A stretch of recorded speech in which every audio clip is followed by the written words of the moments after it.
If you rely on your Social Security check to cover the essentials, rent, groceries, medicine, here's something you need to hear. Even with the government shutdown still going on, the Social Security Administration has confirmed that November payments are safe and will go out on time.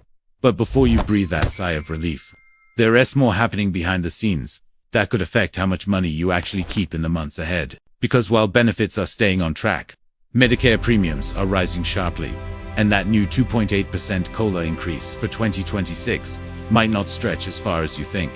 Add in limited office hours, jammed phone lines, and growing warnings about the Social Security Trust Fund's future. And it's clear that what's coming next could quietly reshape how millions of Americans manage their retirement income. Before we break it all down, do me a small favor. If you count on these updates to stay prepared, tap the like button so more people can see this information. Subscribe if you want clear, reliable Social Security and Medicare news without the confusion. Share this video to help others stay informed, and let me know in the comments how these changes might affect you. Your story could help someone else going through the same worries. Alright, let's get into it. Because while your next check is safe, the bigger question is, for how long? If you depend on Social Security to cover your rent, your groceries, or just to keep life steady, this month's news might bring a small sigh of relief, and a few new worries at the same time. Let us start with what everyone has been asking. Will November payments still arrive with the government shutdown still dragging on? The answer is yes. The Social Security Administration has confirmed that all November payments, including Social Security, SSI, and disability benefits, will continue on schedule. Even as parts of the federal government remain closed, those checks are still protected and funded separately. That's good news for millions of retirees and working families who rely on that deposit each month. But here's the part that's getting harder to ignore. While payments are secure, services are slowing down.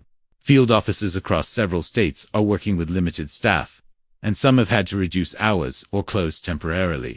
Phone lines are jammed, wait times are stretching longer, and processing for appeals or benefit corrections is taking more time than usual. It means that while the system is still functioning, it's running on backup power, and the people who need help the most are feeling it first.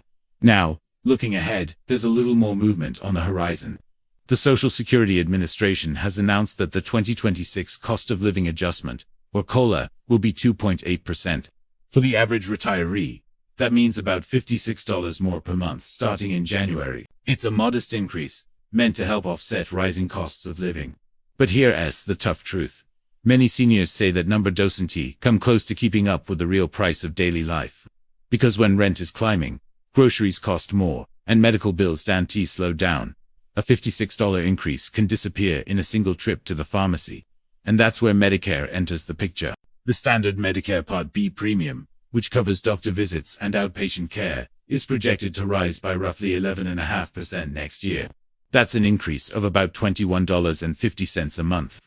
And because most retirees have those premiums automatically deducted from their Social Security payments, nearly half of that COLA raise could be gone before it even hits your account. Some might see almost no change at all in their take-home benefit. It's one of those moments where the math feels unfair. Your benefits technically go up, but what you actually have left to spend doesn't. And that's the reality many seniors are quietly facing.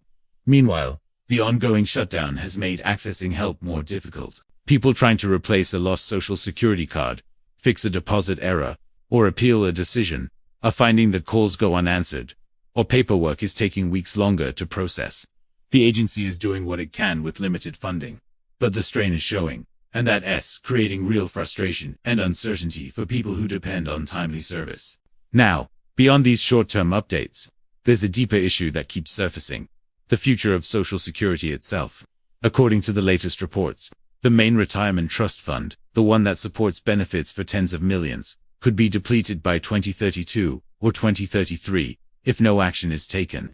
That doesn't mean the program would end, but it would only have enough incoming revenue to pay about 77% of scheduled benefits. In simple terms, that's a potential cut of roughly 23% for future recipients if Congress doesn't pass new reforms. For people already retired or planning to retire soon, that's an unsettling thought. It's not just a number, it's a question of security. What happens when you've planned your life around a system that suddenly pays less? But even with these challenges, it's important to remember, Social Security has survived every kind of crisis before. From recessions to shutdowns to political standoffs, the checks have always arrived. The system isn't collapsing, it's signaling that it needs help. And that conversation, though difficult, is already underway in Washington. So for now, here's what matters most. Your November benefit is safe. Your January raise is coming. But the amount you actually keep, after Medicare premiums and inflation, will likely feel smaller than it looks on paper. That's why it's more important than ever to stay informed. Budget carefully, and make sure your direct deposit and online accounts are up to date. Small details now can prevent big headaches later. If you found this update helpful, take a moment to like this video. It really helps more people find accurate, trustworthy information about their benefits. And if you haven't already, consider subscribing so you never miss important updates about Social Security, Medicare, and cost of living changes that can affect your household income. I'd also love to hear your thoughts. Do you think the upcoming COLA is enough to keep up with today's prices? Have you already felt the impact of higher Medicare costs or slower Social Security service? Share your experience in the comments. Your story might help someone else who's feeling the same pressure. The months ahead will be critical. As the shutdown continues, new policy debates are forming that could shape how benefits work for years to come. So stay tuned, stay informed, and take care of yourself. Because what's decided in the next few months could quietly redefine what financial security means for millions of Americans.